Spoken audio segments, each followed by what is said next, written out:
Sejam bem-vindos de volta. Nesse vídeo a gente vai estudar 20 precedentes novos editados pelo Tribunal Superior do Trabalho no finalzinho de junho e começo de julho de 2025. O TST, na verdade, editou de uma vez só 40 precedentes novos, mas eu resolvi dividir aqui em dois vídeos, né? Então fazer esse primeiro vídeo com 20 precedentes e depois um segundo vídeo com mais 20 precedentes. E lembrando que são precedentes vinculantes, precedentes obrigatórios do Tribunal Superior do Trabalho, porque foram adotados em sede de recurso de revista, repetitivo, né? E por isso eles são obrigatórios para todos os tribunais de trabalho, para todos os juízes do trabalho, beleza?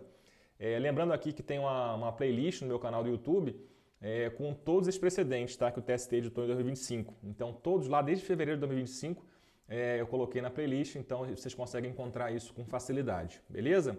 Vamos lá, então vamos começar, né, com esses 40 novos temas repetitivos do TST, né? No caso aqui a gente vai ver 20 hoje e 20 no próximo vídeo.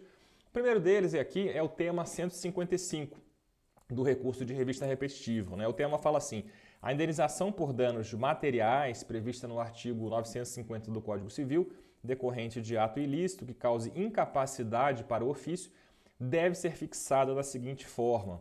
Então aqui é aquela questão da indenização por danos materiais, né, o chamado pensionamento. O pensionamento, então, é em função de uma perda ou de uma redução da capacidade laborativa decorrente de um acidente de trabalho ou de uma doença ocupacional, tá? Então são os dois casos aqui que são abrangidos aqui nesse tema repetitivo. E aí o inciso primeiro diz: em caso de pagamento mensal, deve contemplar a duração da incapacidade ou a redução da capacidade de trabalho para que se inabilitou o trabalhador, sendo vedado fixar de ofício a limitação temporal com base em critérios etários, né? Então, considerar aqui a duração da incapacidade, também a redução, até o texto aqui talvez não esteja muito bom, né? Porque deve contemplar a duração da incapacidade e também a redução da capacidade de trabalho. As duas coisas são consideradas, tá? Então, talvez aqui um erro redacional. Mas o ponto aqui desse item é o seguinte: o que esse item está prevendo é que o pensionamento, no caso, ele vai ser um pensionamento, no caso de pagamento mensal, pagamento sucessivo, quer dizer, aquele valor, aquele pensionamento vai ser incluído em folha de pagamento pela empresa, né? O que acontece aqui é que, nesse caso, né, então, não existe um limite etário. Então, por exemplo, não cabe fixar um pensionamento até a idade em que o trabalhador se aposentar, ou até, por exemplo, 70 anos de idade, ou até a data de expectativa de vida desse trabalhador, né? O que se entende é que, na verdade, aqui esse pensionamento ele vai ter que ser um pensionamento, em princípio, vitalício, tá? Então, o pensionamento ele vai ser vitalício, né? Ainda que o trabalhador se aposente, ainda que ele venha se aposentar, né? Mas, em tese, a pessoa pode se aposentar pelo INSS e continuar trabalhando, a gente sabe disso. Tá? E é por isso que o pensionamento, então, é vitalício, né? Pensionamento vitalício, portanto, e não vai fixar um limite aqui com base numa idade que vai ser pré-estipulada ou então com base na data, por exemplo, da aposentadoria desse trabalhador, né? Um critério etário, um critério de idade, portanto, não vai ser pertinente aqui para isso, beleza? Então, essa é a previsão do inciso 1º do tema 155 do TST, tá? O inciso 2º, né, ele prevê a situação... e só para explicar, o pensionamento vitalício, é claro, né, mas pressupondo de que o dano físico, a redução da capacidade laborativa, ou perda da capacidade laborativa, é vitalícia, tá? Ou seja, pode ser que aquela incapacidade laborativa ou a redução da capacidade, ela dure no tempo, ela tem um tempo pré-determinado, ela vai durar durante 2, 3, 4, 5 anos, ou pode ser que o trabalhador se recupere, né, durante a sua vida, né, a sua condição de saúde é recuperada. Aí, claro que nesse caso, esse pensionamento ele não vai ser mais devido, tá? Então, quando eu falo aqui pensionamento vitalício, é claro que partindo da premissa de que o dano, quer dizer, a redução ou perda da capacidade laborativa é definitiva, é vitalícia também, tá? Se o dano deixa de existir, vai caber inclusive aí uma ação revisional, né, para que esse pensionamento ele deixe de ser aplicado e, portanto, deixe de ser pago pelo empregador, ok? Então fica essa observação aí importante também com relação ao inciso 1º. Com relação ao inciso 2º, havendo conversão do pensionamento em parcela única, deverá ser utilizada a tábua completa de mortalidade do IBGE do início do pensionamento de acordo com o sexo do trabalhador ou trabalhadora, para a fixação do termo final e da expectativa de sobrevida da vítima, né? E aí você pode pensar, será que aqui esses verbetes aqui, né, esses itens não seriam contraditórios? E eu digo, não são contraditórios, porque a primeira situação é a situação em que o pagamento é feito de forma mensal e sucessiva. E nesse caso, realmente, esse pensionamento, como eu falei, ele vai ser vitalício, ele vai durar enquanto durar o dano, enquanto durar a incapacidade laborativa, tá? Agora, na situação de pagamento da pensão em parcela única, né, então vai ser um capital muito superior, muito maior, né, vai ser o pagamento de uma parcela única. Lembrando que o Tribunal Superior do Trabalho tem um entendimento que não está aqui escrito nesse item, provavelmente pode ser editada aqui futuramente uma outra tese repetitiva, vinculante, no sentido de aplicar um redutor, tá? Então, quando você fixa uma pensão vitalícia que vai ser paga em parcela única, em uma única vez, né, aquele dinheiro maior que vai ser pago ao trabalhador, em vez do pensionamento mensal, né, o TST determina a aplicação de um redutor, geralmente de 20% a 30%. Né? Existem outros critérios aí também com relação a isso que são aplicados pelos tribunais do trabalho, e esse é um tema que eu me arrisco a dizer que futuramente vai acabar chegando também ao TST aqui, né, e vai ser afetado para recurso repetitivo, e aí a gente aborda isso com mais profundidade. Mas o fato aqui é o seguinte, aqui no inciso 2º, no item 2, né, o que a gente tem é parcela única. Né? E no caso de parcela única, é claro que a gente vai ter que delimitar um termo final para esse pensionamento, né? Porque por mais que seja vitalício, a pessoa vai morrer um dia, certo? Essa é a única certeza que a gente tem na vida, inclusive, né, de que um dia a gente se vai, né? E aí, portanto, né, o termo final ele vai ter que ser estabelecido, uma data limite. Né? Você não pode colocar isso para ser pago durante 200, 500, 1000 anos, por exemplo, né? E aí calcular essa parcela única, né? Muito embora talvez até alguns que quisessem que fosse assim, mas não é, então vai ter que fixar. E aí como é que você vai estipular? Não tem como saber a data em que a pessoa vai morrer, né? A morte é um evento, né? Um termo incerto, né? Como se diz, né? Porque é um evento que se sabe que vai acontecer, mas não se sabe quando que vai acontecer. Então é um termo incerto. E aí para fixar, então, o TST manda aplicar essa tabela, que é a tabela do IBGE. Até coloquei o link aqui, é muito fácil achar, só colocar no Google, né? Tábua completa de mortalidade do IBGE, e vocês vão ser levados a esse link. Né? E esse link prevê, eu até consultei, por exemplo, na minha idade, eu estou com 40 anos atualmente, né? Na minha idade aqui, pela tabela do IBGE, atualmente a minha expectativa de vida é de 37 anos, né? Dá até um medinho de ver isso, dá até um susto de ver isso, né? Parece que a gente já passou da metade aqui do caminho, mas eu espero sinceramente que a gente tenha um acréscimo aí do tempo de vida com a inteligência artificial, enfim, com o desenvolvimento da tecnologia. Eu acho que a gente vai evoluir bastante nisso ainda, eu espero viver pelo menos aí uns 150 anos, tá? Mas o que acontece aqui é isso, né? O que acontece então, você vai ter que fixar essa data final de acordo com essa tábua de mortalidade do IBGE, né? Para o sexo daquela parte, daquele trabalhador ou daquela trabalhadora, tá? E aí vai fazer o cálculo e vai aplicar o deflator, né? O redutor, como eu falei aqui, que geralmente no TST é de 20% a 30% do valor total, beleza? Então, vimos a primeira tese. E aqui, lembrando que nós temos mais 2 temas correlatos que eu já analisei, então eu não vou abordar aqui nesse vídeo para não alongar demais, né? Fica a dica aqui com relação aos vídeos anteriores que eu já gravei com relação a isso, o tema 77 e o tema 145, que também tratam aqui desse tema de pensionamento, né? De pensionamento em parcela única ou até mesmo aqui o pensionamento mensal, tá? Então, fica essa observação para quem quiser dar uma olhadinha também com relação a isso. Beleza? Próximo tema novo do TST é o tema 156 da tabela de recursos de revista repetitivo, e esse tema menciona que é lícita a expedição de ofícios a órgãos e autoridades competentes, bem como a consulta a banco de dados e sistemas eletrônicos de informação oficiais, visando a obtenção de informações sobre os rendimentos penhoráveis do executado, devendo ser observados para a constrição os parâmetros e limites indicados na tese vinculante do IRR, tema 75. Aqui é aquela questão de penhora de salário, penhora de vencimentos, né?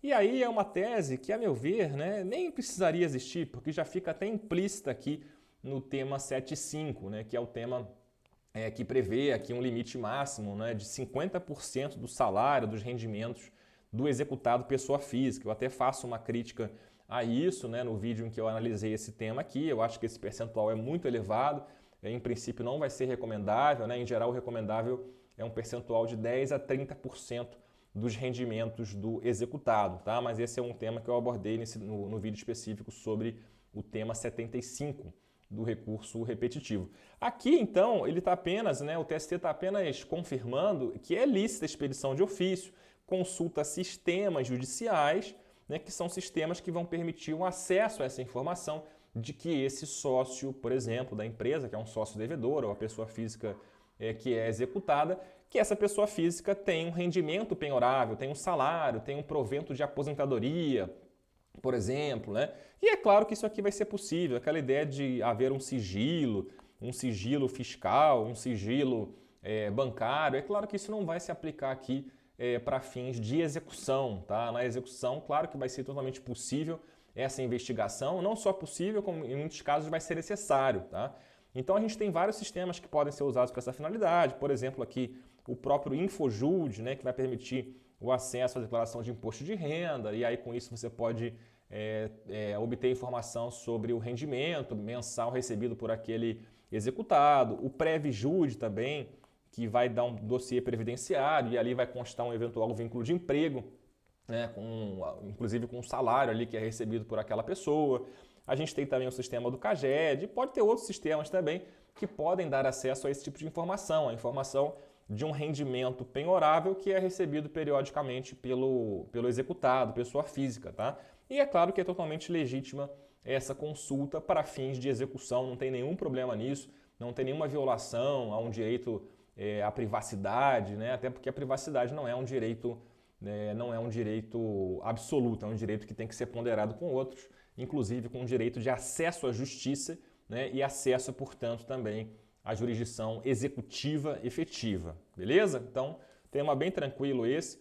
O próximo também é tranquilo, o tema 157, cuja tese ficou assim: a juntada do comprovante bancário do pagamento das custas processuais, com identificação no convênio STN-GRU judicial e observados o valor arbitrado e o prazo do recurso, é suficiente para a comprovação do preparo, ainda que desacompanhado da correspondente guia de recolhimento GRU da União, a guia de recolhimento da União, GRU judicial, tá?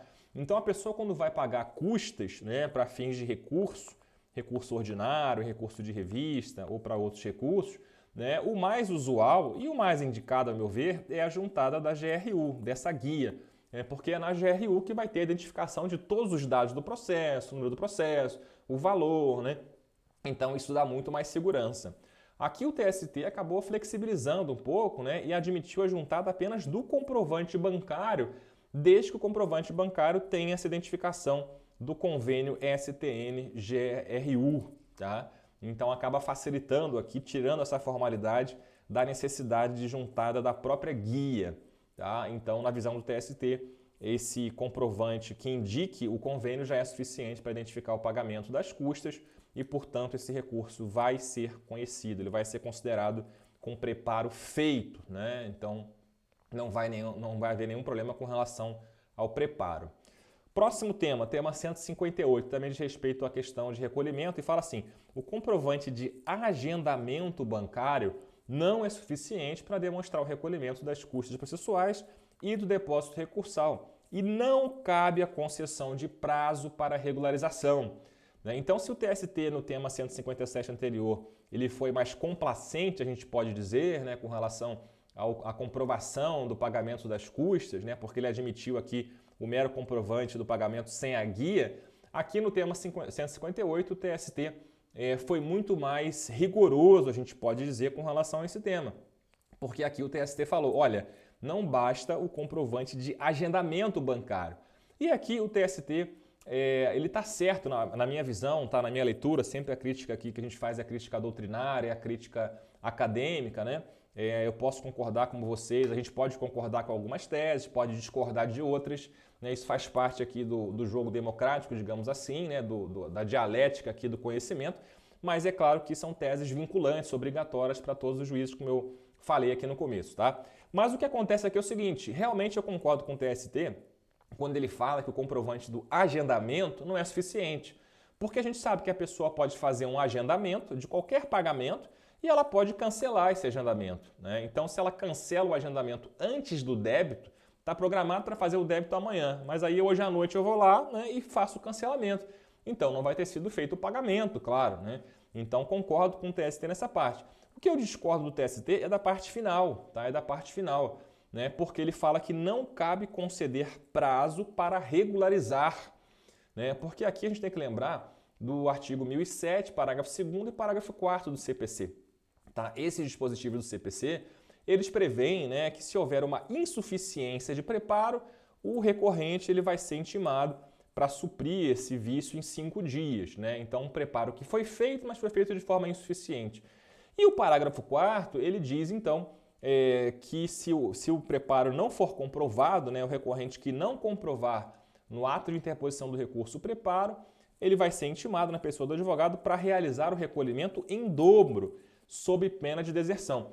Vejam, o TST ele tem um entendimento restritivo de que esse parágrafo 4º não se aplica no processo do trabalho. Tá? Eu, sinceramente, não consigo compreender o motivo dessa inaplicabilidade. Eu acho que são 2 dispositivos do CPC que vêm nessa ótica de primazia da decisão de mérito. Tá? Primazia da decisão de mérito, né? Uma ideia, portanto, de maior informalidade, de relevar ou de superar vícios formais para poder priorizar o julgamento do mérito. Essa que é a ideia, essa que é a principiologia que está por trás. E, a meu ver, os 2 dispositivos deveriam sim se aplicar no processo do trabalho da mesma forma que se aplicam no processo civil. Tá? Então, se fosse o caso, para mim, aqui na minha opinião, né, no caso de ausência completa de preparo, o recorrente deveria ser intimado para complementar, ou melhor, para fazer o preparo em dobro, né? Fazer o preparo em dobro, o que no processo do trabalho poderia ser até interessante para o trabalhador, né? Porque o trabalhador poderia ter, no caso aqui do depósito recursal, ele poderia ter um depósito recursal em dobro, o que seria uma garantia muito maior da sua futura execução. Tá? Então essa é a minha opinião doutrinária com relação a esse tema, defendo essa opinião desde a primeira edição lá do meu Manual de Processo do Trabalho. Tá? E continuo defendendo até hoje porque acho que é uma posição que se harmoniza com o entendimento, né? Se harmoniza com a principiologia do processo civil e processo do trabalho modernos. Okay? Agora, o TST fala que isso aqui não se aplica. Tá? E aí, isso explica então por que o TST ele chegou a esse entendimento aqui no tema 158. Mas o TST foi ainda mais rigoroso, né? Porque o TST parte da premissa de que a parte agendou, de que o recorrente agendou o pagamento das custas e não pagou. Né? Então, sequer concede um prazo aqui para regularização.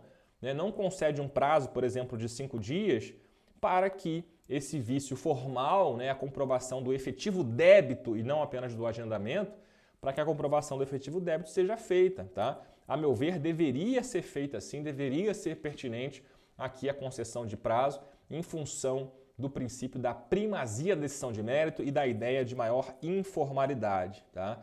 Então, para mim, aqui a gente está diante de um exemplar, né, de um exemplo de uma tese de jurisprudência defensiva. Né? Aquela ideia de tentar evitar a qualquer custo que o recurso possa ser julgado no mérito. Tá? Evitar que o recurso seja julgado, então a gente encontra um vício formal, né? Não dá prazo para regularizar o vício formal. E certamente esse vício aqui, a gente há de convir, é um vício totalmente sanável, né? É um vício que muito tranquilamente poderia ser resolvido. Bastaria intimar a parte para ela comprovar o efetivo débito, né? O efetivo débito daquele pagamento das custas e não apenas o agendamento. Né? Situação de muito fácil regularização e, a meu ver, deveria ser o procedimento adequado aqui. Mas o TST optou aqui por editar uma jurisprudência defensiva e dizer que não cabe a concessão de prazo para regularização nessa hipótese. Maravilha. Agora o tema 159. A redação do tema 59 diz assim: a exigência de garantia integral da dívida na fase de execução, artigo 884 da CLT, se aplica às empresas em recuperação judicial, dela dependendo o conhecimento dos embargos do devedor e os recursos subsequentes interpostos na fase de execução. Então a gente sabe que uma exigência, né, um dos requisitos para que sejam conhecidos os embargos de execução é a garantia do juízo, quer dizer, o depósito integral da quantia em execução, né, ou eventualmente o oferecimento de bens à penhora. Tá? E aqui é claro que a empresa em recuperação judicial ela pode encontrar algum problema com relação a isso, né? Porque ela não tem a disponibilidade ali do patrimônio, né? Então o juiz de trabalho não pode fazer penhora, né? Porque a gente sabe que a penhora de bens, a execução, né? Ela só pode ser prosseguida, né? Com relação à questão de penhora, expropriação, só pode ser feita pelo juízo universal, pelo juízo cível, que é o juízo da recuperação judicial. Então a penhora não pode ser feita na Justiça do Trabalho, né? E aí simplesmente na prática, o que vai acontecer aqui? A gente vai ter uma sentença na fase de conhecimento que vai transitar em julgado, tá? A sentença vai transitar em julgado e aí digamos que seja uma sentença líquida. Se não for uma sentença líquida, a gente vai ter que ter a fase de liquidação. E aí vai ter uma decisão na fase de liquidação, que é uma decisão também irrecorrível, tá? Uma decisão irrecorrível. Até sobre isso tem um tema novo também que eu vou falar aqui no final desse vídeo. Acho que é o último tema desse vídeo de hoje, dessa aula de hoje, tá?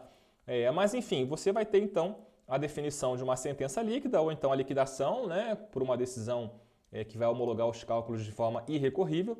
E aí, simplesmente, então, esse valor vai ser habilitado. O credor, então, o trabalhador, no caso, ele vai habilitar, né? Ele vai habilitar o seu crédito, a certidão de crédito que ele vai obter, ele vai habilitar isso lá no processo da recuperação judicial, tá? E aí o valor que vai ser habilitado é o valor que foi fixado na sentença líquida ou que foi estabelecido na fase de liquidação, tá? E aí, se o executado, no caso aqui que é a empresa que está em recuperação judicial, se ela quiser impugnar de alguma forma aqueles cálculos, né, realmente poder reverter, ela pode fazer isso na fase de liquidação, claro, mas como eu falei, não cabe recurso. A decisão da fase de liquidação não cabe recurso, isso eu vou explicar, como eu falei aqui, mais ao final, numa outra tese repetitiva, tá?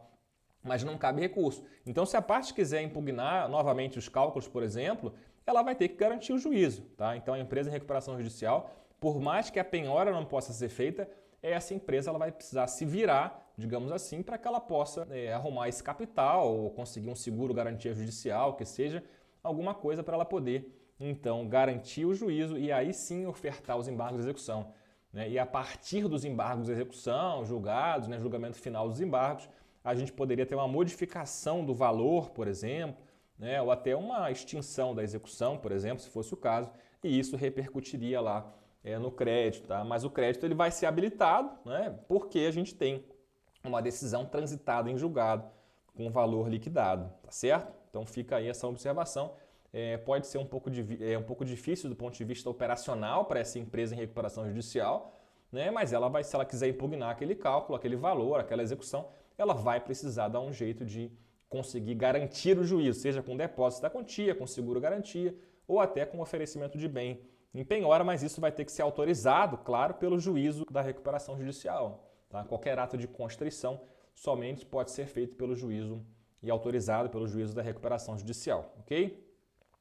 Próximo tema, tema 160, ele fala assim, aplica-se o percentual de 16,67% ao cálculo dos reflexos das horas extraordinárias sobre o repouso semanal remunerado do petroleiro, regido pela Lei 5.811 de 72. Né? Aqui é uma discussão matemática, não vou entrar muito aqui com relação a esse cálculo, mas de onde saiu esse percentual 16,67? Isso aqui é o resultado de 1/6, tá? 1 dividido por 6, se você calcular aí, vai dar 16 aproximadamente, porque é uma dízima periódica, né? Ele dá 16,67, tá? Então, daqui que veio esse percentual. E a discussão jurídica que está por trás disso é a seguinte. O petroleiro é regido pela lei especial, pela 5.811, né? E essa lei prevê alguns critérios diferentes com relação à jornada do petroleiro, principalmente.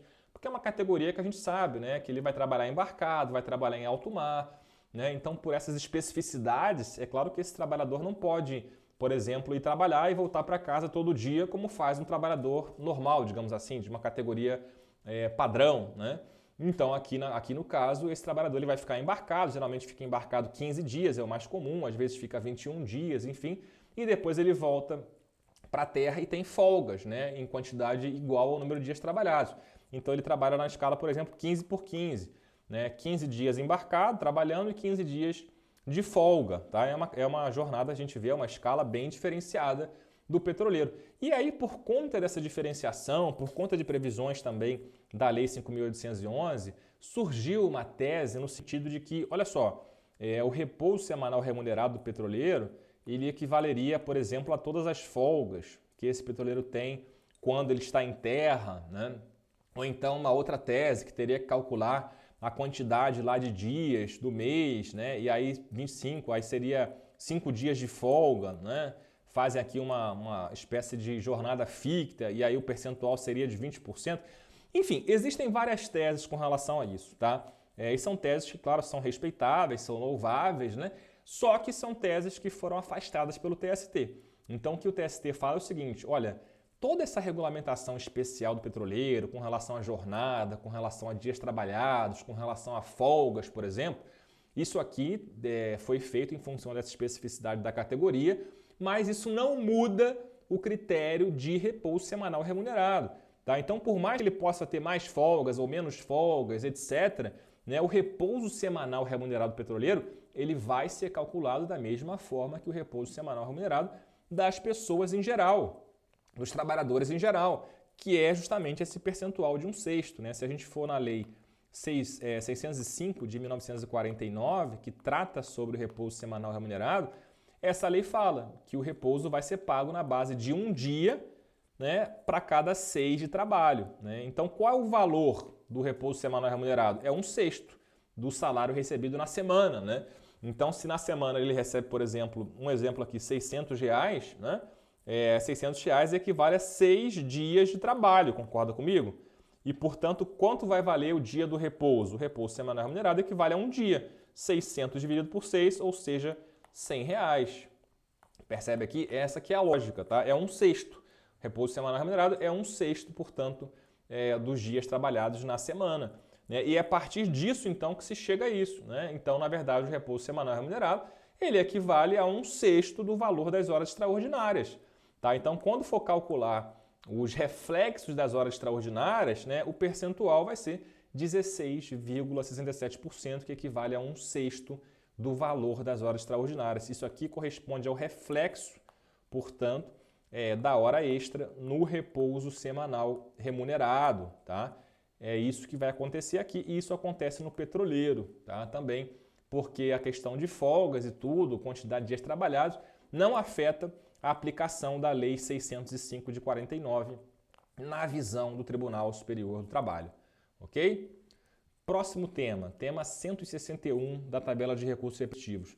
Diz assim a tese: a não concessão do intervalo para a recuperação térmica ao empregado exposto a calor excessivo antes de 9 de dezembro de 2019, enseja o pagamento de horas extraordinárias pelo período correspondente.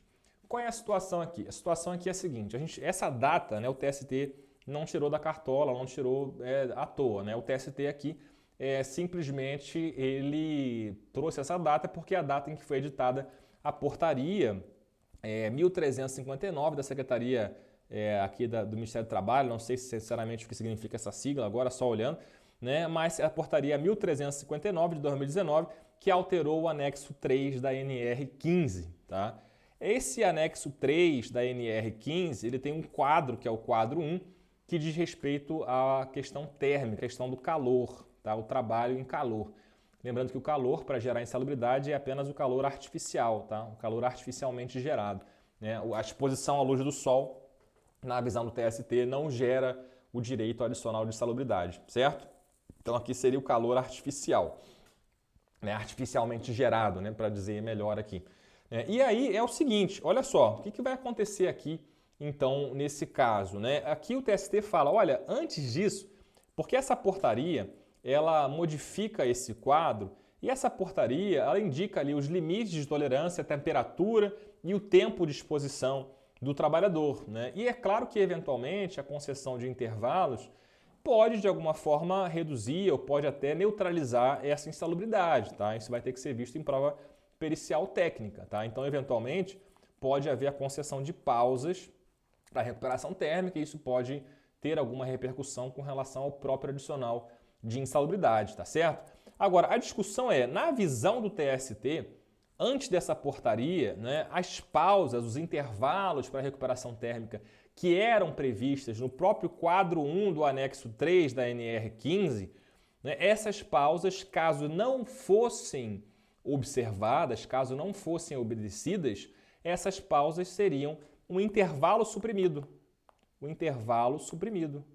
Tá? Assim como a gente tem a supressão de intervalo intrajornada, o intervalo do artigo 71 da CLT, né, aquele intervalo de 1 hora, por exemplo, para almoço, né, ou para jantar, enfim, né, esse intervalo a gente sabe que se não for observado, né, pós-reforma, os minutos, o tempo que foi suprimido, ele vai ser pago a título indenizatório, como indenização, né? Antes da reforma era pago realmente como hora extraordinária, inclusive com reflexos, né? Coisa que não acontece após a reforma. Após a reforma o caráter é indenizatório e, portanto, não vai ter reflexos. Mas, em suma, o TST, então, equiparava antes da portaria de 2019, de 9 de dezembro de 2019, o TST equiparava essa não concessão da pausa para recuperação térmica, o TST equiparava isso à não concessão do intervalo intrajornada e, portanto, esse período deveria ser pago como hora extraordinária. Tá? O que acontece após essa portaria? Quer dizer, atualmente, hoje, né, para os fatos acontecidos, portanto, após 9 de dezembro de 2019, trouxe até um acórdão aqui, que é do TRT da terceira região, lá de Minas Gerais, né?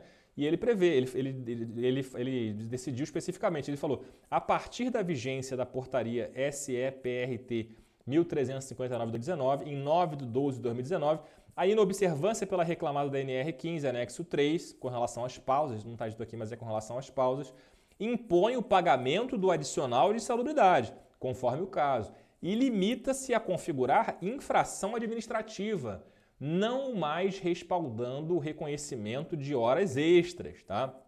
Decisão de 2023, lá do TRT da terceira região, tá? Então essa data é muito importante, né? Porque essa modificação da portaria, a meu ver, essa portaria, né, ou melhor, a NR 15, ela já não previa isso, mesmo antes dessa portaria, não era possível o entendimento do TST, tá? Então aqui vou discordar também do TST, porque a meu ver, a portaria, o ato administrativo, não pode inovar, não pode criar intervalos, situações que não são previstas em lei, né? Se bem que essa é uma situação que acontece em outras categorias, né? Por exemplo, com relação a telemarketing, né?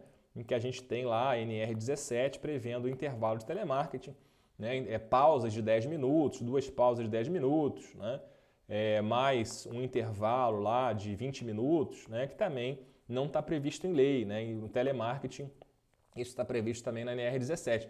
Então essa aqui é a discussão, né? A discussão aqui é o princípio da legalidade. Será que a portaria pode fazer isso?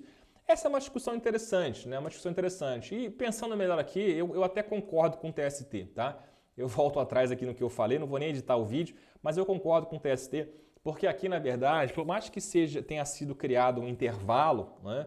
É porque a portaria, a NR15 não era tão clara, digamos assim, tá? Antes dessa portaria. Dava margem à interpretação. Mas o fato aqui é o seguinte, o intervalo ele acaba sendo uma medida de segurança, de saúde, né, de promoção à saúde, promoção à segurança do trabalho. E aí, portanto, não é aqui que o Ministério do Trabalho, né, que a portaria, estivesse regulamentando e criando uma jornada. Ela estava estabelecendo uma norma de segurança, uma norma de promoção da saúde. Né? E um dos princípios que a gente sabe que regem, né, um dos princípios constitucionais do trabalho, inclusive, é o princípio da redução dos riscos inerentes ao trabalho. Lembra dele? Está lá no artigo 7º, né? Também chamado de risco mínimo regressivo. Né? É aquela ideia de redução dos riscos inerentes ao trabalho por meio de normas de segurança, higiene e segurança. Né? Segurança, saúde e higiene, perdão. Né? E aqui era um exemplo, né? Aqui era um exemplo, né, de uma situação de intervalo para assegurar a saúde, para assegurar, né, a segurança do trabalhador, a saúde. Né? E aí, portanto, se harmoniza com essa ideia de redução dos riscos que é estabelecida, que é imposta pela própria Constituição. Tá? Então, a visão do TST, a meu ver, se justifica por essa ideia. Né? E a discussão, quem tiver a visão contrária, vai ser a visão de que a portaria, na verdade, a NR, ela invadia o campo da lei, né? Assim como essa pessoa também pode criticar o que eu falei da NR17 com relação a operadores de telemarketing, em relação aos quais também existe essa mesma previsão lá de uma pausa, de pausas diferenciadas, como eu falei aqui, tá? O fato é, a nova redação, ela exclui, né, isso, né, e, portanto, fica claro ali que o intervalo é apenas uma questão para aferir se há insalubridade ou se não há insalubridade, né, e o intervalo, portanto, ele não afeta, né, ele não afeta a questão de intervalo, né? Então, se não for concedido o intervalo, esse intervalo não vai ser pago como hora extraordinária, como um valor indenizatório, correspondente aos minutos suprimidos. Isso não vai acontecer a partir de 9 de dezembro de 2019. Tá? A partir de então, portanto, vai ser uma mera infração administrativa e vai ser devido ao adicional de insalubridade. Tá? Então a gente pode dizer que houve, de certa forma, aqui um retrocesso, né, com relação a essa questão, um retrocesso do ponto de vista da proteção à saúde, segurança e higiene do trabalho. Beleza? Então fica aí essa análise com relação ao tema 161. Tema 162 da tabela de recurso repetitivo, ele fala: a divergência entre os códigos de barras do comprovante de pagamento das custas processuais e da respectiva guia de recolhimento da União, a GRU, induz a deserção do recurso por ausência de comprovação do preparo, não sendo o caso de concessão de prazo para regularização. Aqui é mais um exemplo claríssimo de jurisprudência defensiva, né? O TST, portanto, indo na contramão do princípio da primazia da decisão de mérito. A gente entende que o TST tem um volume, tem uma avalanche de processos, né, muito grande para julgar, não só o TST, como os TRTs também, isso é compreensível, só que a forma de racionalizar isso é como o TST está fazendo aqui, editando teses vinculantes, né, racionalizando o procedimento, né, é assim que tem que ser feito, né, com o uso de tecnologia, é assim que tem que ser feito. E não criando, a meu ver aqui, mais uma vez, um obstáculo não razoável ao prosseguimento do recurso. Tá? Por quê? Qual é a situação? O código de barras, né, do comprovante, ele tem um número, X, e a GRU ela tem um número Y, né, X e Y. Né? Então, portanto, o comprovante que foi juntado não é daquela GRU. Houve um equívoco, portanto, na juntada do comprovante. A meu ver, seria uma clara situação aqui em que deveria ser concedido um prazo para regularização, né? Mas o TST, mais uma vez, como eu falei aqui no tema anterior também, ele enquadra aqui no parágrafo 4º, ele entende que nesse caso não foi comprovado aqui o preparo e sequer admite a regularização, ainda que fosse feito em dobro, tá? Então o TST acaba sendo mais rigoroso aqui também com relação a esse tema, tá? Então cuidado quando for juntar um comprovante de pagamento de custos, de preparo em geral, com relação ao recurso, né? Tem que conferir bem o código de barra, conferir a guia para verificar se está juntando certo, né? Para evitar qualquer tipo de erro, senão o recurso vai ser deserto e o advogado não vai ter chance de regularizar isso. Tá? Próximo tema, tema 163. A garantia de emprego da gestante, prevista no artigo 10, 2b do ADCT da Constituição, é cabível no contrato de experiência, que é uma modalidade de contrato por prazo determinado. Tá? Então esse é um tema que está pacificado já há bastante tempo no TST, concordem as pessoas ou não, enfim, mas é um tema que está pacificado. Tá? Então, inclusive na súmula 244 do TST, esse tema já vem pacificado nesse sentido há bastante tempo, né? Mais de 13 anos aí a gente já tem esse entendimento do TST, só que não era um entendimento vinculante, né? Era um entendimento, claro, que era persuasivo do TST, né? Mas muitos recursos de revista continuavam chegando ao TST justamente por ser um entendimento não vinculante, né? E o TST resolve, então, editar uma tese vinculante nesse sentido, né? Para evitar que esses recursos cheguem ao TST, para forçar com que os tribunais regionais de trabalho e os juízes do trabalho passem a seguir esse entendimento de aplicabilidade da garantia de emprego no contrato de experiência, tá? No caso da gestante. Próximo tema, tema 164, pagamento parcial ou a menor das verbas rescisórias no prazo legal em razão do reconhecimento de diferenças em juízo por si só, né? Essa expressão aqui eu vou destacar porque eu considero importante. Por si só, não enseja o pagamento da multa prevista no artigo 477, parágrafo 8º da CLT. Aquela multa de um salário pelo atraso ou pelo não pagamento das verbas rescisórias no prazo de 10 dias, né? 10 dias após a extinção do contrato de trabalho, né? Então a gente tem esse prazo de 10 dias que foi unificado pela reforma trabalhista em 2017. Qual é a situação aqui? Pagamento parcial, ele não pagou integralmente ou ele pagou um valor menor do que seria devido, tá? Porque foram reconhecidas diferenças em juízo. Isso, por si só, não vai ensejar o pagamento da multa. Essa expressão aqui eu acho muito importante, porque é essa expressão que vai permitir que a gente faça a devida aplicação no caso concreto. Porque aqui, certamente, a gente vai ter algumas situações de distinguishing. Então, o TST ele trouxe um entendimento bacana, ele trouxe um entendimento com o qual eu concordo aqui, acho que está certo esse entendimento, né? Só que é um entendimento que ele vai ter que ser ponderado e avaliado em cada caso concreto pelo juiz. Então, na prática, pode gerar alguma discussão. Eu acho que é uma tese que vai reduzir digamos assim, o volume de discussão desse tema no TST, mas talvez não zere, né? Porque o TST talvez tenha que estabelecer critérios mais concretos para poder saber quando vai ser possível uma distinção e quando não vai ser possível. E eu vou explicar por quê. Qual seria uma situação aqui, a meu ver, de clara aplicação dessa tese? A multa do 477 não vai ser devida, tá? Não vai ser devida. Vamos pensar a situação em que o empregador pagou as verbas rescisórias no prazo de 10 dias, tranquilo, certinho, pagou tudo, né? Só que o trabalhador, ele vem posteriormente, né? Depois ele vem com um processo, uma reclamação trabalhista pedindo o pagamento de horas extraordinárias. E, claro, os reflexos das horas extraordinárias nas verbas rescisórias. Então, reflexo em 13º, reflexo em férias, reflexo em 40% de FGTS e assim vai, tá? Aviso prévio, tudo isso vai refletir, a hora extra vai refletir isso tudo. E aí o juiz vai lá e condena, transita julgado, uma sentença reconhecendo o direito do trabalhador a receber horas extras. E também os reflexos aqui, né? E aí concorda comigo então que nesse caso vai ter uma diferença de verbas rescisórias que vai ser reconhecida em juízo? Claro que vai ter, né? Porque são verbas rescisórias, por exemplo, férias proporcionais, 13º proporcional, aviso prévio, né? Que são verbas que são devidas em função da rescisão, em função da extinção do contrato, e são diferenças que foram reconhecidas em juízo em função do deferimento de horas extras. Muito tranquilo. Então, nesse caso, a meu ver, é a situação típica aqui que o TST teve em mente, tá? A situação que o TST pensou aqui no sentido de, olha, nesse caso, não é devida a multa, porque o empregador pagou a rescisão tempestivamente. Isso aqui é uma diferença que foi reconhecida em juízo. Beleza. Agora, vamos pensar uma outra situação, tá? Uma outra situação ainda em que, a meu ver, vai se aplicar essa tese. Tá? Digamos que o empregador pagou as verbas rescisórias, né? Pagou lá o 13º proporcional, por exemplo, né? E ele pagou praticamente tudo, só que ele teve um erro de cálculo. Tá? Em vez dele pagar, um exemplo aqui, em vez dele pagar 9/12 de 13º proporcional, ele pagou 8/12, porque calculou errado um dia, uma data ali, então ele pagou 8/12 em vez de pagar 9/12. Tá?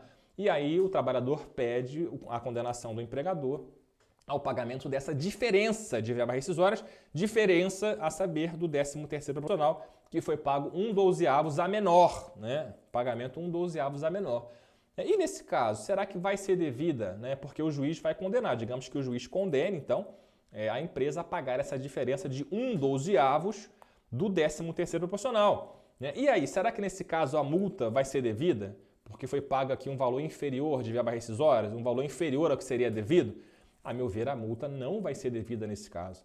Tá? A meu ver, aqui a gente vai aplicar também nesse caso a tese do tema 164. Tá? É uma diferença, é um pagamento a menor ali. Então, me parece que está no espírito aqui da tese, digamos assim, né? No objetivo, não do legislador, mas no objetivo, não na mens legis, mas na mens jurisprudência. Né? Então, no objetivo da jurisprudência aqui de albergar esse tipo de situação. Tá? Agora, e se for uma situação muito evidente? Tá? Digamos aqui, verbas rescisórias, né, cujo somatório daria um valor ali aproximado, vamos supor aqui, de R$10.000, tá? R$10.000 é o valor correto do TRCT, do termo de rescisão do contrato de trabalho. E o empregador, ele dispensa o empregado, ele faz um TRCT mandrake lá, ele inventa um TRCT lá com um critério que ninguém sabe, e ele chega a um valor de R$20. Tá? Ele pagou R$20 dentro do prazo de 10 dias, portanto foi tempestivo, só que ele fez um pagamento de um valor ínfimo, né? De um valor ínfimo considerado o valor correto do TRCT, o valor que deveria ser pago aqui no TRCT. O trabalhador vai lá, ajuiza uma reclamação trabalhista, pede a condenação do empregador a pagar as verbas rescisórias de forma correta, os 10 mil lá, ou os R$9.980 que faltaram, né, nesse caso. E o juiz vai lá e defere. E nesse caso aqui, vai ser devida a multa? A meu ver, sim. Tá? A meu ver aqui vai ser um caso de distinção. Nesse caso aqui, a gente não pode aplicar essa tese, né?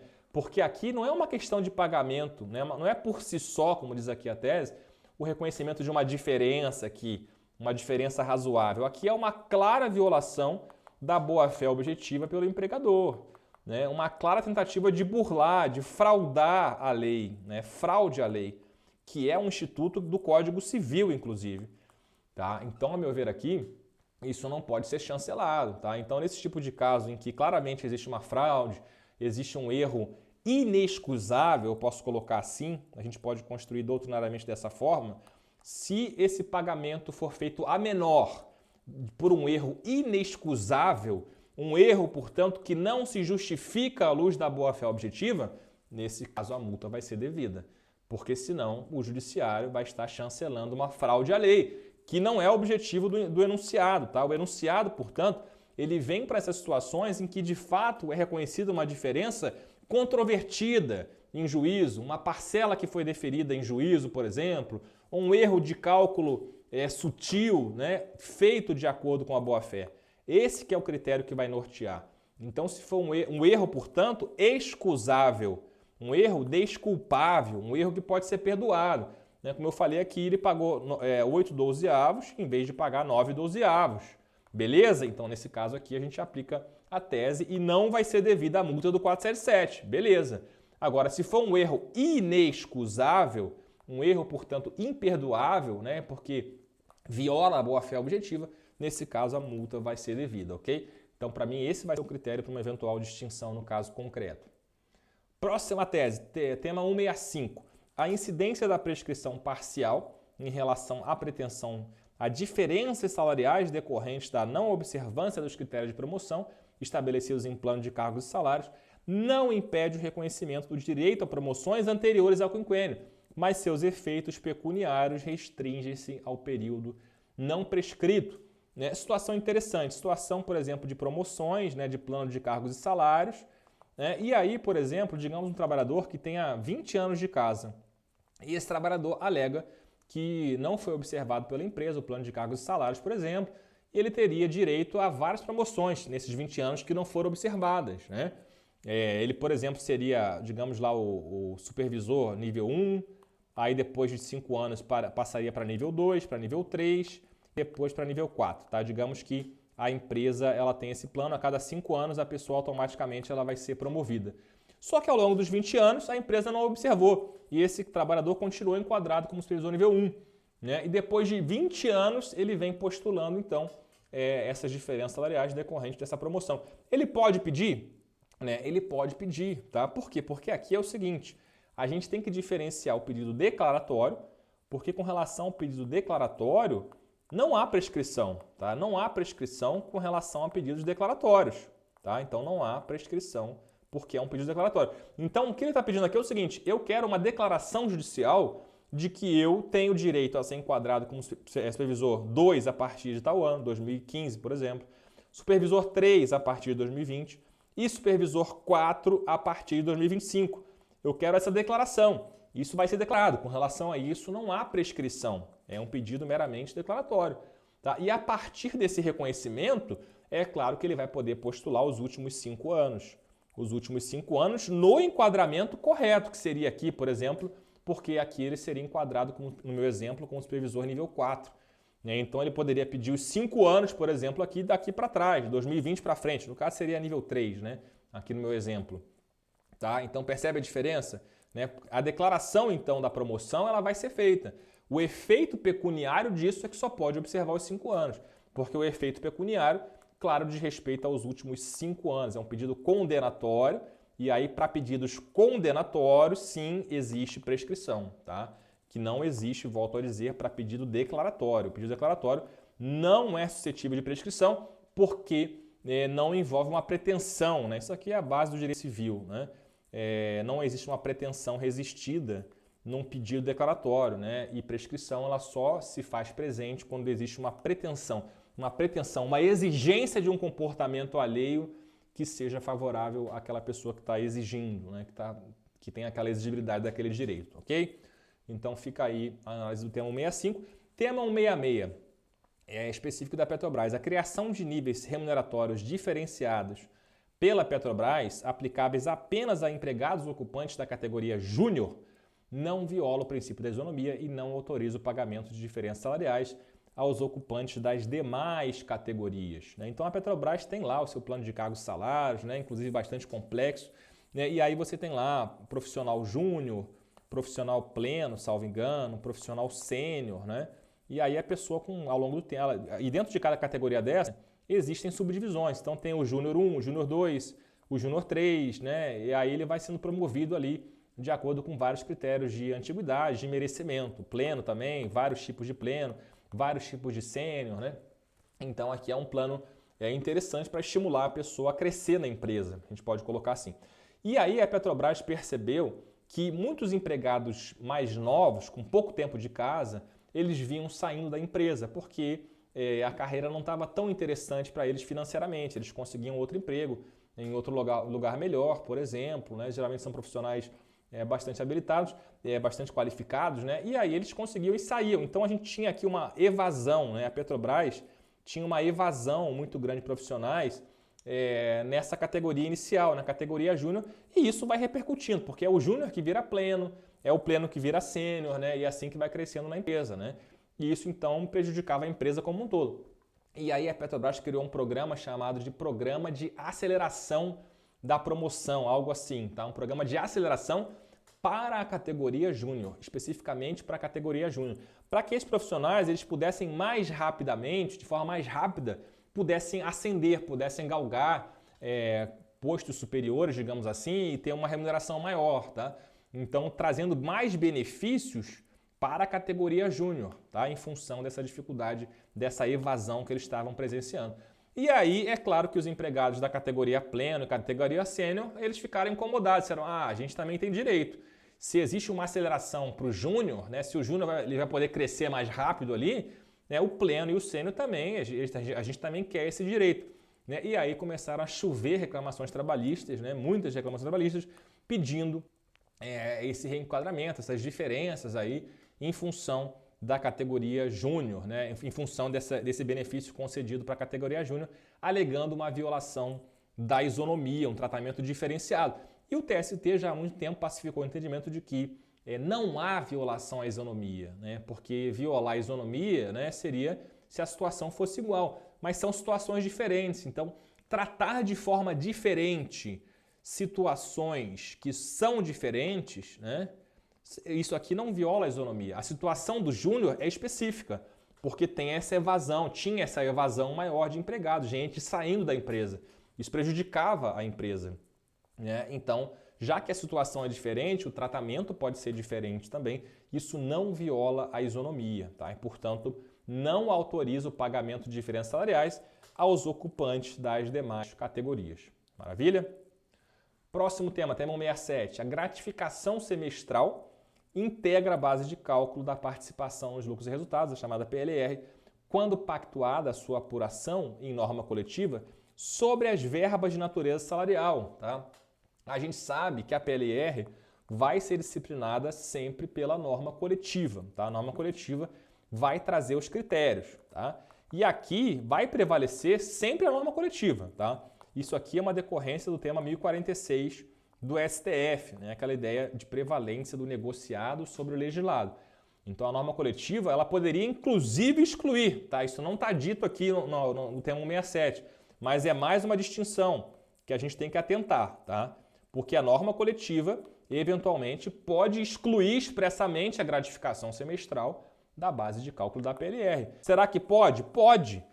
Claramente pode, porque o tema 1046 do Supremo, né? Aqui a gente tem uma situação de um direito disponível. Né? A PLR, a participação nos lucros, não é um direito indisponível, não é um direito que esteja relacionado a normas cogentes de saúde, segurança do trabalho, salário mínimo. Não, PLR é uma participação nos lucros, é algo a mais ali que vai se conceder, não é um direito mínimo do trabalhador. Né? Então, portanto, se enquadra sim no tema 1046. Tá? E aí, portanto, o que vai acontecer aqui? Né? O que vai acontecer aqui é simplesmente que a norma coletiva ela pode prever diferentemente. Mas se a norma coletiva não previr, né, se a norma coletiva não tiver nada, ela somente falar que a PLR vai ser calculada sobre as verbas de natureza salarial, aí nesse caso a interpretação tem que ser, olha, a gratificação semestral é uma parcela salarial, sim, porque ela paga periodicamente, né, ela paga no caso a cada 6 meses, né, e ela tem um caráter, a princípio, né, em princípio, ela tem um caráter, sim, salarial, tá? Que poderia também ser excluída eventualmente por uma norma coletiva, tá? Por ser uma parcela adicional ali. Mas, caso a norma coletiva não preveja, vai ser uma parcela salarial, ela se integra ao salário. Tá? Inclusive, ela vai gerar reflexo, etc., coisa e tal. Então, aqui, claro que a PLR vai considerar também a gratificação semestral. Tá? Isso aqui vale, portanto, esse tema vale se a norma coletiva não tiver nenhuma previsão em sentido contrário. A norma coletiva, a meu ver, poderia sim afastar a aplicação desse tema. Tá? Próximo tema, tema 168. Reconhecimento do vínculo de emprego em juízo não obsta a aplicação da multa prevista no artigo 477, parágrafo 8º, vou olhar ela aqui de novo, né? Salvo quando o empregado comprovadamente der causa à mora. Tá? Mais uma vez, aquela multa de um salário pelo não pagamento da rescisão, pelo não pagamento das verbas rescisórias, portanto, no prazo de 10 dias após a extinção do contrato. Tá? E o que o TST fala aqui é o seguinte, olha, na situação em que houver uma controvérsia, né, com relação ao vínculo de emprego, o vínculo de emprego ele não é reconhecido, né, a carteira de trabalho, portanto, não foi assinada, o trabalhador vai à Justiça do Trabalho e pede o reconhecimento do vínculo de emprego. Né? E aí o juiz de trabalho vai e reconhece, fala, realmente, aqui é vínculo, declara o vínculo de emprego entre as partes, no período de tal a tal, parará, né? E reconheceu o vínculo de emprego. Né? Se o vínculo de emprego é reconhecido, isso quer dizer que por ser uma relação de emprego, esse trabalhador tinha direito de receber as verbas rescisórias no prazo de 10 dias. O trabalhador tem esse direito, tá? E o fato do vínculo ser reconhecido apenas em juízo não vai afastar essa multa, né? A multa pelo atraso no pagamento da rescisão contratual, ok? Essa é a tese do TST com a qual eu sempre concordei também. Próxima, tema 169. A prescrição bienal começa a fluir do término do aviso prévio, ainda que indenizado. Aqui o TST reproduz a OJ 83 da STI 1, TST que é bastante antiga, desde 1997. Né, que dizia a mesma coisa, a prescrição começa a fluir do término do aviso prévio, ainda que indenizado. Tá? Ah, Felipe, então por que o TST trouxe agora um tema repetitivo se já tinha uma OJ? Porque a OJ não é vinculante. Né? O tema 169 ele passa a ser vinculante, passa a ser obrigatório.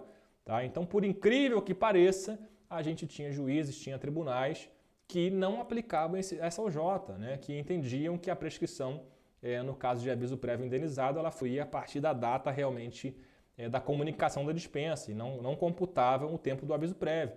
Né? Pode parecer algo evidente para a maioria e realmente é. Né? O TST tem esse entendimento, como eu falei aqui, há quase 30 anos, né? Há mais de 30 anos a gente pode dizer, porque antes disso já era o entendimento também, mas, por incrível que pareça, alguns juízes não aplicavam. Então o TST teve que vir agora e editar uma tese vinculante, uma tese obrigatória com relação a esse tema, ok? Próximo, tema 170. O protesto judicial previsto no artigo 202, inciso 2º do Código Civil, continua a ser causa para a interrupção da prescrição, mesmo após a vigência da Lei 13.467 de 2017, também conhecida como Reforma Trabalhista, que incluiu o parágrafo 3º no artigo 11 da CLT. Esse artigo, esse posicionamento aqui do TSE eu concordo, aplaudo, né? Acho corretíssimo. Inclusive, eu sempre defendi esse posicionamento desde a primeira edição do meu Manual de Processo do Trabalho, lá em 2018. Eu estou na 6ª edição atualmente, graças a Deus já, a gente já conseguiu avançar, o livro se consolidou, né? Mas eu já falava, o novo artigo 11, parágrafo 3º, não altera o cenário existente antes da reforma, pois não excluiu expressamente o protesto interruptivo, o qual é uma prática na Justiça do Trabalho. Deve-se interpretar extensivamente o dispositivo, concluindo que o protesto é uma espécie de reclamação trabalhista. A iniciativa do credor quanto à cobrança do crédito rompe a inércia, qualquer que seja a modalidade de ação ajuizada, interrompendo a prescrição. Está aqui no meu Manual de Processo do Trabalho, né, desde a primeira edição e até a última, que é a 6ª, né, que a gente tem, essa situação, eu defendo esse entendimento. Tá? Porque esse dispositivo da reforma foi um dispositivo muito maldoso, eu diria, porque ele fala a interrupção da prescrição somente ocorrerá pelo ajuizamento de reclamação trabalhista, né? Mesmo que o juiz incompetente, produzindo efeitos em relação aos pedidos idênticos. Beleza, tá? E aí, alguns vieram com essa ideia. Então não existe mais o protesto interruptivo da prescrição. Tá? O protesto interruptivo, ele é muito comum que seja ajuizado pelo sindicato. O próprio trabalhador poderia ajuizar em caráter cautelar, tá? Mas não é tão comum. O que a gente vê mais é o sindicato ajuizando o chamado protesto interruptivo, que tem o objetivo, como o nome já indica, de interromper a prescrição, né? De poder fazer com que o trabalhador cobre o seu direito, né? Mesmo após o prazo de 5 anos, que não tem esse corte da prescrição em 5 anos. Essa aqui é a ideia. Tá? Então, alguns vieram defendendo essa tese de que não havia mais protesto interruptivo. Só que isso não é sustentável, com todo respeito a quem possa pensar diferentemente, né? Esse entendimento não é sustentável, tá? Então aqui cabe uma interpretação, como eu falei, extensiva da reforma. Aqui não é declarar inconstitucional, né? O que o TST fez aqui não é declarar inconstitucional. Até poderia, tá? Porque foi o Tribunal Pleno que decidiu essa questão, né? Então não teria nenhum problema com relação a isso. Mas aqui não é, a meu ver, uma questão de constitucionalidade, é uma questão de interpretação, né? Por quê? Porque é da essência da prescrição que haja a inércia do credor, tá? Então, se o credor está ativo, né, e o próprio Código Civil ele prevê a possibilidade de protesto, né, qualquer ato judicial que vai poder interromper aquela prescrição, né, está previsto no Código Civil, né? Por quê? Porque é da essência do instituto da prescrição. Qual é a essência? A essência é a ideia de que se o credor rompe a inércia, ele interrompe a prescrição. Rompeu a inércia, interrompeu a prescrição, né? Não tem como, isso é da lógica do direito, né? Se bem que o direito hoje em dia a gente sabe que ele tem sido deturpado aí, né? Não vou nem entrar muito nesse tema aqui para não extravasar demais e não alongar muito aqui também o nosso vídeo. Tá? O direito, às vezes, ele parece que as pessoas, ele virou um casuísmo, né? Em que as pessoas querem fazer o que elas acham que é certo, porque elas acham que são iluminadas, né? E elas podem fazer o que é certo e esquecem a lei, tá? Esquecem o sistema, esquecem a ciência do direito, tá? E eu sempre pensei, continuo pensando e vou pensar até o último dia meu aqui nesse planeta, que o direito é uma ciência, tá? O direito ele tem que ter critérios, ele tem que ter uma lógica. O direito não pode ser uma invencionice de um juiz ou uma invencionice de um ministro do Supremo Tribunal Federal. O direito tem que ter uma lógica, uma coerência. Não é porque eu acho que é assim, eu acho que é essa. Não pode ser assim. Direito é ciência, tá? E aí, portanto, se a ciência do direito ela mostra para nós, né, que existe a prescrição e que o credor ele pode romper a inércia e com isso ele vai interromper a prescrição, e se isso está no Código Civil, né, qual seria a lógica jurídica, qual seria o sentido de entender que não existe protesto interruptivo da prescrição no processo do trabalho? Tá? Não haveria nenhuma lógica, seria um entendimento completamente equivocado, a meu ver. Tá? Então, a única interpretação é que quando se fala aqui em reclamação trabalhista, é qualquer ação na Justiça do Trabalho em que haja a iniciativa do credor. Qualquer ação em que haja a iniciativa do credor, ela vai interromper a prescrição. Tá? Então, o TST merece aplausos aqui nesse tema, porque decidiu de acordo com o direito, de acordo com a ciência jurídica. Beleza? Próximo, tema 171. É devido o pagamento do adicional de insalubridade em grau máximo ao trabalhador que exerce a atividade de varrição de logradouro público e tem contato permanente com o lixo urbano nos termos do anexo 14 da NR 15. Tá? Discussão, então, do varredor, né? Aquele profissional que faz a varrição, que varre as ruas, né? Os logradouros públicos. Né? Ele varre, né? E aí a discussão que surgiu aqui é a seguinte, né? O que se discutia era, porque a NR 15, o anexo 14, ela fala em coleta de lixo urbano, tá? Em coleta de lixo urbano.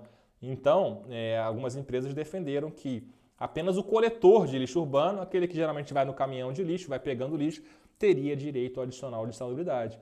Tá? Só que o TST falou, não, na verdade o varredor também tem direito. E aqui também acho que o TST acertou, tá? Também acho que o TST acertou aqui. Por quê? Porque se o cara está varrendo, é claro que ele vai ter que coletar também. Né? Ele não varre o lixo e joga para debaixo do tapete. Né? Ele varre o lixo, né? Eu até ri porque foi até engraçado. Ele varre, né? Ele varre e vai ter que fazer a coleta do que ele está varrendo. Então a varrição de lixo ela implica coleta também. Né? E, portanto, ela vai se enquadrar na NR15. Não dá para ser formalista e enxergar assim. Né?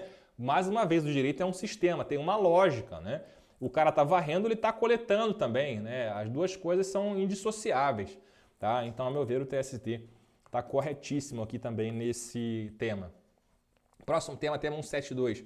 Aplica-se ao trabalhador rural o artigo 58, parágrafo 2º da CLT, com a redação inserida pela Lei 13.467 de 2017, não lhe sendo devidas horas em itinerário. A gente sabe que a reforma trabalhista, a Lei 13.467, por mais que, a meu ver, seja até um dispositivo de duvidosa constitucionalidade, mas até agora não foi declarado inconstitucional pelo Supremo, né? Mas a reforma excluiu o Instituto das Horas em Itinerário. Tá? E a discussão que surgiu é, tá bom, mas e o trabalhador rural, né? Porque a CLT, como a gente sabe, não se aplica em princípio ao trabalhador rural. Ela se aplica apenas subsidiariamente, né? O trabalhador rural tem uma lei específica, uma lei própria, que é a Lei 5859, salvo engano, 5859 de 72, eu acho que é essa aqui, tá? Que regulamenta o trabalhador rural. Só que a lei específica do rural, a lei do rural não trata sobre o tema de horas em itinerário. Então, as horas em itinerário eram aplicadas ao rural porque elas vinham da CLT em função da aplicação subsidiária da CLT ao trabalho rural. A partir do momento que a CLT não prevê mais as horas em itinerário, é claro que isso não pode ser utilizado no âmbito rural. Tá? Então essa que é a ideia por trás aqui desse tema repetitivo. Tá? Tema 173, a substituição do depósito recursal por seguro-garantia nos termos do artigo 899, parágrafo 11 da CLT, sem inclusão do acréscimo de 30% exigido pelo artigo 3º, parágrafo inciso 2º do ato conjunto TST, número 1/2019, impõe a intimação do recorrente para a complementação da garantia sob pena de deserção, conforme dispõe o artigo 1007, parágrafo 2º. Como eu já falei aqui em outros momentos aqui nesse vídeo, então aquela ideia de complementação do depósito recursal, aqui no caso seria o depósito recursal, então ele foi feito de forma insuficiente, tá? Insuficiente, ou seja, foi feito o seguro-garantia, só que ele não acrescentou 30%, de acordo com a lei, de acordo com a regulamentação, tem que fazer o depósito do valor integral da condenação com acréscimo de 30%, porque esse acréscimo ele visa já antecipar a questão de correção monetária, juros de mora, adequação de cálculo, então se coloca esse percentual de 30% a mais ali para o seguro-garantia judicial ser válido e ser eficaz. Tá? Então, nesse caso aqui, o TST considerou que foi feita a garantia do juízo, só que foi feita de forma insuficiente. E se foi feita de forma insuficiente, a consequência vai ser a concessão de prazo de 5 dias aqui para a complementação dessa garantia. Tá? E por fim aqui, o nosso último de hoje, do vídeo de hoje, no próximo vídeo então eu vou completar as 20 teses que faltaram dessa última leva, que foi uma leva bastante grande, de 40 precedentes de uma vez só que o TST editou, fora súmulas que ele cancelou, com relação às súmulas e outras canceladas, eu vou tentar fazer também alguns vídeos explicando alguns pontos aqui que o pessoal me perguntou, enfim. Para fechar aqui, o tema 174, a decisão de julgamento da impugnação e homologação dos cálculos de liquidação tem natureza interlocutória, sendo irrecorrível de imediato, princípio da irrecorribilidade imediata das decisões interlocutórias. Aqui tem que lembrar o seguinte, pós-reforma trabalhista, após a Lei 13.467 de 2017, se tornou obrigatório que o juiz, quando vai proceder à liquidação, quando vai iniciar a fase de liquidação, que o juiz conceda um prazo de 8 dias, um prazo comum de 8 dias, para que as partes se manifestem sobre os cálculos. E aí as partes podem impugnar aqueles cálculos, tanto o credor quanto o devedor, eles podem impugnar esses cálculos e o juiz profere uma decisão, tá? Uma decisão em que ele vai homologar os cálculos ou vai eventualmente retificar algo nos cálculos. Tá? É isso que acontece. Agora, essa decisão na fase de liquidação, por mais que exista aqui um contraditório, o objetivo da reforma aqui, a meu ver, ele foi bem claro. Tá? Ele foi um objetivo de trazer um contraditório para permitir que a reclamada, por exemplo, que é a futura executada, que ela se manifeste, por exemplo, previamente com relação a um critério de cálculo que foi equivocado, algum valor que não está certo, até mesmo o credor também poder impugnar o cálculo, para que o juiz tome a decisão, então, de homologar os cálculos com um pouco mais de contraditório, com um pouco mais de segurança. Só que esse contraditório aqui é um contraditório definitivo? É um contraditório exauriente? Não. Esse contraditório aqui não é um contraditório exauriente, não é um contraditório definitivo. Por quê? Porque toda a discussão dos cálculos, ela pode ser repetida, é isso mesmo que você entendeu, tá? Ela pode ser repetida, renovada, nos embargos à execução. Após a garantia do juízo, o devedor vai ter que garantir o juízo para poder, então, discutir os cálculos, aí sim com o contraditório completo. Por quê? Porque da decisão dos embargos de execução, aqui sim vai caber o recurso. Aqui vai caber o agravo de petição para o Tribunal Regional do Trabalho. Tá? Então, isso pode implicar, mas esse tema já foi discutido na liquidação. Ele pode ser repetido na execução? Sim, Ele pode, tá? Porque a decisão, como o TST fixou aqui agora em caráter vinculante, a decisão que julga essa questão dos cálculos na fase de liquidação é uma decisão interlocutória, né? E o TST até foi infeliz aqui na redação, a meu ver, tá? Porque na verdade o fundamento não é por ser uma decisão interlocutória, né? Até existe uma controvérsia com relação à natureza jurídica dessa decisão, né? Por mais que seja que o TST fale que é uma decisão interlocutória, muita gente boa fala que é uma sentença, né? Que é uma sentença de liquidação. A própria CLT, ela usa a expressão sentença de liquidação, tá? Então, mas o fundamento aqui não é ser uma decisão interlocutória ou uma sentença, né? O fato aqui é, pelo sistema da CLT não cabe recurso. Por quê? Porque essa matéria é matéria de embargos à execução, né? E aí, da decisão dos embargos à execução, aqui sim vai caber o agravo de petição. Então, foi um sistema construído dessa forma, né, que a gente pode criticar eventualmente, alguém pode pensar que é um sistema talvez não racional, né? Mas o fato é, a minha leitura dessa modificação que veio com a reforma trabalhista é uma leitura de que, olha só, esse contraditório aqui na liquidação é um contraditório mínimo, tá? Ou seja, as partes vão poder falar em 8 dias, né? Mas o juiz aqui, a meu ver, não precisa fazer uma investigação tão profunda dos cálculos ali, né, uma questão tão, né, digamos assim, tão detalhada, tão criteriosa, tão perfeccionista. Aqui é para ver se não tem nenhum erro claro, né? Algum erro claro de cálculo, algum critério muito evidente ali, né, que não demanda uma dilação probatória, não demanda uma reflexão maior, é uma coisa evidente. É para evitar absurdos, tá? Eu posso dizer assim, para evitar, portanto, cálculos teratológicos. É para isso. É porque antes o juiz homologava de plano, né, sem que a parte pudesse falar nada. O juiz homologava e só podia discutir nos embargos, tá? Então perceba, às vezes isso exigia uma garantia do juízo em valor muito superior, né? O executado, no caso, para poder discutir aquele cálculo, ele tinha que fazer uma garantia, por exemplo, de um valor 10 vezes superior ao valor correto, porque o cálculo estava absurdo, estava evidentemente incorreto. Tá? Então é para isso que veio essa modificação da reforma trabalhista. Né? É para que haja um contraditório mínimo, né? Superficial, eu diria, né? Mas para evitar esses absurdos e evitar que haja decisão teratológica, que haja um acolhimento de um cálculo teratológico. Tá? Mas não que haja uma investigação tão profunda. A investigação profunda vai ser feita, sim, mediante embargo de execução, com garantia do juízo, e aí aqui sim vai caber o agravo de petição. Tá? E aqui, então, com esse tema repetitivo, o TST, a meu ver, ele deixa claro aqui que a súmula 266 deveria ser revista também.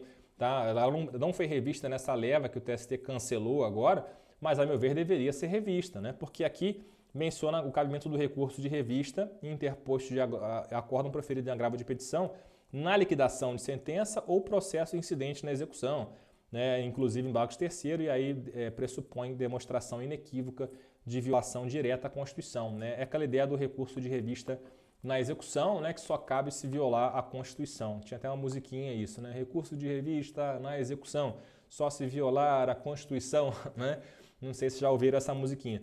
E aí, simplesmente é isso, né? Só que aqui a súmula 266 menciona a liquidação, né? Só que na verdade não cabe. A decisão de liquidação não cabe a P, não cabe agravo de petição.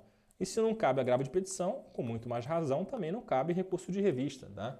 Então essa redação aqui da súmula 266 pode induzir uma pessoa desavisada a erro. Tá escrito aqui na súmula, só que não se aplica para liquidação porque não cabe recurso, nunca coube. E o próprio TST confirmou isso agora no tema repetitivo 174.